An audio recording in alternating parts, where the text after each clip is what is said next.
Virus politik takfiri, negara jadi anarki. Virus politik takfiri yang mula ditemui di Kampung Banggul Pradong, Terengganu sekitar tahun 1981 kini semakin membiak, membunuh jiwa yang lemah dan kasih sayang sesama insan. Ucapan Menteri Besar Kelantan Datuk Ustaz Muhammad Nasruddin Daud mengesahkan bahawa politik takfiri semakin berleluasa. Ucapan Menteri Besar Kelantan yang baharu pada kuliah Jumaat di Kota Baru jelas mengisyaratkan dua ada pembangkang dari PHBN sebagai tontonan hak lawan perjuangan Islam, kata Naib Presiden Amanah Datuk Seri Mujahid Yusof. Menurut Mujahid, pemikiran Islam ala PAS ini adalah hadiah ke atas rakyat Kelantan pasca pilihan raya negeri baru-baru ini. Jelaslah pemikiran takfiri siasi menguasai pemikiran kerajaan negeri Kelantan, iaitu pemikiran menganggap seteru politiknya sebagai tidak berperjuangkan Islam dan mereka sahaja secara eksklusif perjuangkan Islam. Kesan pemikiran takfiri siasi memecah belahkan masyarakat dan memburukkan imej Islam yang dipenjarakan secara monopoli politik, ujarnya. Beliau menggesa kerajaan perpaduan agar mengambil tindakan terhadap perbuatan mentakfiri mereka yang berbeza fikrah politik dengan PAS. Rakyat Kelantan telah membuat keputusan dan kita perlu menghormati pilihan mereka. Namun, menjadi tanggungjawab kerajaan persekutuan untuk menegur unsur yang boleh menjejaskan Islam sebagai agama rasmi persekutuan, tegasnya. Calon PAS tewas di dua Dewan Undangan Negeri Kota Lama telah dimenangi oleh Dr. Hafizah Mustaqim mewakili Pakatan Harapan Amanah, sementara Galas dimenangi oleh calon Barisan Nasional UMNO Muhammad Syahbudin Hashim. Kemenangan kedua-dua calon kerjasama PHBN membuat PAS amat kecewa sehingga Muhammad Nasruddin dalam satu video yang tular berkata, ucap terima kasih banyak-banyak pada rakyat Kelantan ni memberi sokongan kepada perjuangan Islam. Alhamdulillah, orang muda bersemangat. Orang tua tu, orang muda, sokong perjuangan Islam. Orang muda pun sokong. Alhamdulillah, sehingga tinggal dua kursi. Dua. Tak apalah, kena ada juga. Takut orang nak tengok lagu mana. Nah ni. Hak lawan perjuangan Islam lagu mana. Jadi, kuih-kuih rakyat boleh tunjuk. Hak dua tu. Kurang. Lagu tu lah biasanya.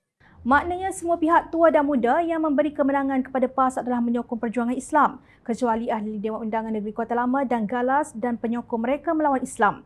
Ketua Pemuda Amanah Nasional Hasbi Muda mencabar Ketua Pemuda Perikatan Nasional Ahmad Fadli Syari berdebat kerana menafikan bahawa takfir wujud dalam PAS. Terdahulu, Ahmad Fadli menafikan dakwaan partinya menerapkan budaya ekstrim. Katanya sepanjang menganggotai sayap pemuda PAS, beliau tidak pernah melabelkan seseorang itu ke neraka atau ke syurga. Sedangkan baru sahaja menjadi Menteri Besar Kelantan, Muhammad Nasruddin yang juga ahli jawatan kuasa kerja PAS Pusat telah melabelkan dua ahli Dewan Undangan Negeri PHBN sebagai melawan perjuangan Islam seumpama kafir harbi.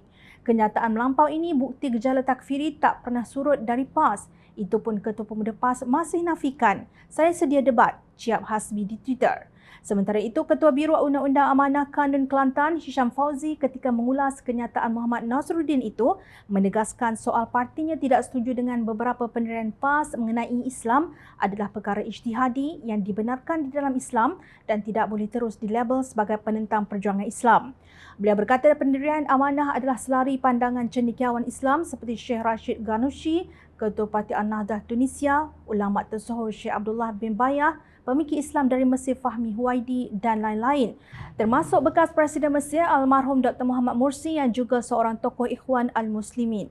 Menurut beliau, Amanah berpendapat konsep kafir harbi dan kafir zimmi dalam mengklasifikasikan rakyat telah tidak menjadi relevan lagi. Inilah antara perbezaan pegangan antara PAS yang masih berpegang dengan konsep kafir harbi berbanding dengan Amanah yang berpegang dengan konsep Al-Muwatinun. Justru sangatlah tidak tepat dan mengelirukan apabila perbezaan pendekatan dan pemahaman ini dianggap oleh PAS sebagai menentang perjuangan Islam semata-mata kerana pendekatan Islam yang dibawa Amanah tidak sama dengan pendekatan Islam PAS, tegasnya. Hisham mendesak dengan tegas agar tuduhan dan label penentang perjuangan Islam ini ditarik balik dan Menteri Besar Kelantan memohon maaf kepada kedua-dua wakil rakyat terbabit. Kenyataan melampau pemimpin PAS seumpama ini telah menanam benih kebencian sehingga tidak masuk akal ke dalam jiwa akal umbi mereka terhadap pemimpin negara.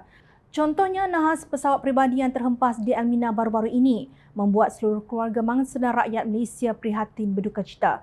Namun, ada pengkomennya seolah-olah mengharapkan Perdana Menteri Datuk Seri Anwar Ibrahim dan Timbalan Perdana Menteri Datuk Seri Ahmad Zahid Hamidi yang berada bersama di dalam pesawat malang itu.